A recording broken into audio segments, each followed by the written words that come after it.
یہ بھی تو خدا کی قدرت ہے نا. کس نے لے گیا؟ سبحان الذی، اس ذات نے لے گیا جو پاک ہے. کس سے؟ عاجزی، اس سے ناممکن سے وہ پاک. ہر ناممکن کو کرنا اس کی قدرت ہے. اور وہی قادر نے اب دوسرے والا فرمایا تبارک الذی بیدہ الملک وہو علی کل شیء قدیر. تبارک کے معنی، تبارک کے معنی سبحانہ، پاک ہے وہ ذات جس کے دست قدرت میں کل جہاں کی بادشاہ، کل جہاں کی بادشاہ، جسے جو چاہے کر. یہ اختیار کس کا ہے؟ یہ کارخانے قدرت کا مالک کون ہے؟ اللہ. تو اللہ خود اپنی زبان سے بول رہا ہے، اپنے کلام سے بول رہا ہے کہ تبارک الذی بیدہ الملک وہو علی کل شیء قدیر. وہ ہر چیز پہ قادر ہے، وہ ہر چیز پہ قادر ہے. اس کے دست میں سارے جہاں کی بادشاہ ہے. پوری باتیں اللہ کے دست قدرت میں ہے، اور وہ جو چاہتا ہے کرتا ہے. علی کل شیء، ہر شے پہ اللہ کی قدرت ہے، اللہ پہ اختیار ہے، اللہ قادر ہے. تو اللہ اس پہ قادر نہیں ہے کہ اپنے محبوب کو رات کے ایک لمحے میں اس زمین پانی سے، اس دنیا پانی سے دامکا میں نہیں چلے. اس کا ملک ہے بھائی، اس کی وہ مالک ہے، وہ بادشاہ ہے. وہ خود کہہ رہا ہے اور سمجھ کے لیے، عقل میں آنے کے لیے بتا رہا. اچھا، الذی خلق الموت والحیات لیبلوکم ایکم احسن عملا.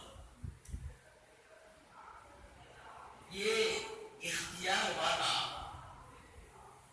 کل ملک کا مالک، کل مملکت کا مالک، کارخانے کا، پورے قدرت کا مالک جو ہے وہ نے معلوم، جس نے پیدا کیا موت اور حیات. کیونکہ کسی کے اختیار میں ہے، کوئی موت دے سکتا، کوئی حیات دے سکتا. ہاں؟ موت دینا، حیات دینا کس کے بس میں نہیں ہے. کیا بولو؟ ہر کسی نہیں ہے. مگر فرمایا کہ اس سے سمجھ لو موت دینے والا، حیات دینے والا کون ہے؟ وہی پاک خدا ہے، وہی پاکیزہ قدرت والا مالک ہے.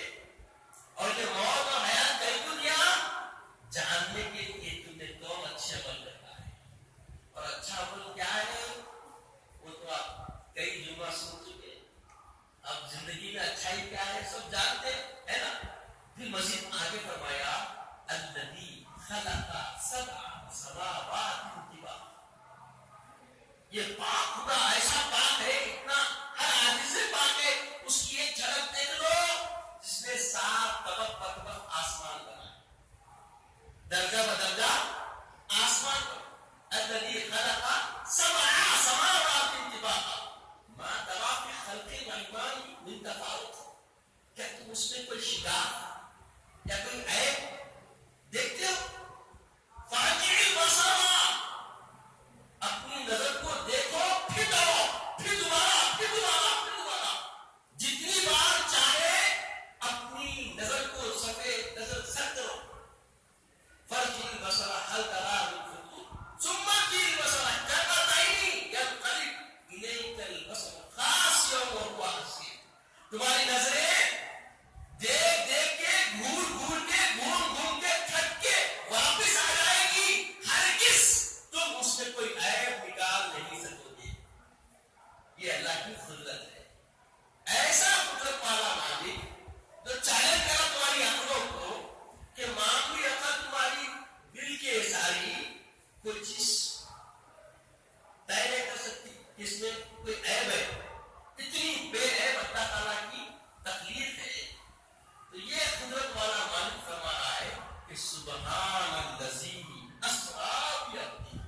وہی تو ہے قدرت والا، بے عیب اسی کی ذات ہے جس نے اپنے محبوب کو رات کے تھوڑے لمحے میں اپنے محبوب کو مسجد حرام سے مسجد اقصی کی طرف دیکھا.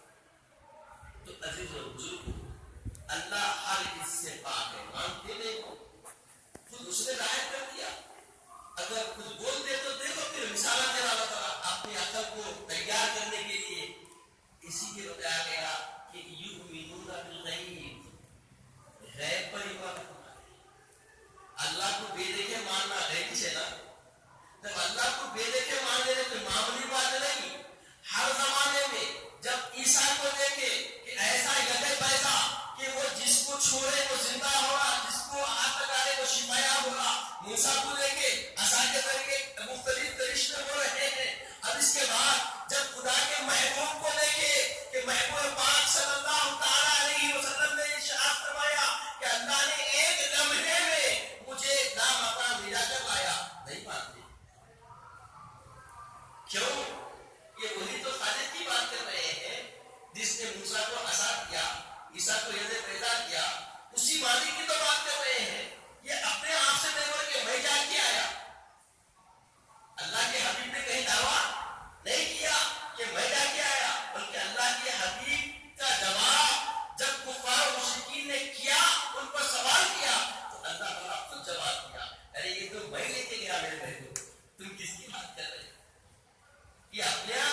سب پر بھاری ہے اور برتر ہے، اعلیٰ ہے، وہ الفا ہے اور اس کو کوئی نیچے نہیں کر سکتا۔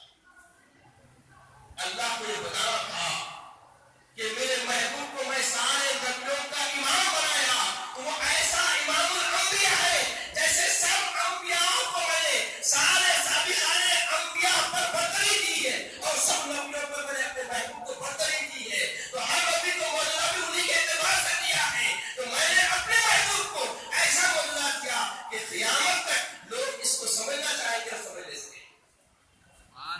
آج آپ دیکھ رہے ہیں کہ آج سے 1400 برس پہلے کوئی یہاں بیٹھ کر کسی اور مملکت سے رابطہ کر سکتا، بیٹھے بیٹھے یہ ممکن تھا؟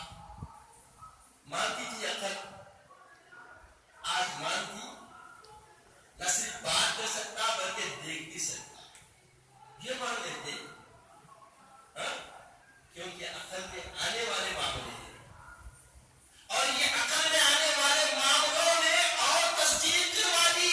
مادی اعتبار سے بھی ہمیں ماننا پڑے گا کہ یہ تو انسان نے بنایا، انسان کا بنایا ہوا آلہ یہاں سے وہاں ایک دوسرے کی چھپی حرکات سکنات معاملات سارے نمایاں کر سکتا، تو وہ تو خالق ہے، سب کی عقلوں کو بنانے والا خالق ہے، سب کی عقل میں فکر دینے والا خالق ہے، اس کی کاریگری ہر فکر و فہم میں بسی ہوئی ہے، اور کاریگروں کا وہ کاریگر کیا نہیں کر سکتے؟ نہیں مانو گے؟ اور زمانہ جہاں بڑھتا جائے گا انسان ماننے پہ مجبور ہو جائے گا۔ انسان زمین پہ چلنا، زمین پہ سفر کرنا تو مانتا تھا، جو مہینے 2 مہینے کی مسافت کی باتیں کر رہے تھے نا، کیا بول رہے تھے سارے کفار و مشرکین؟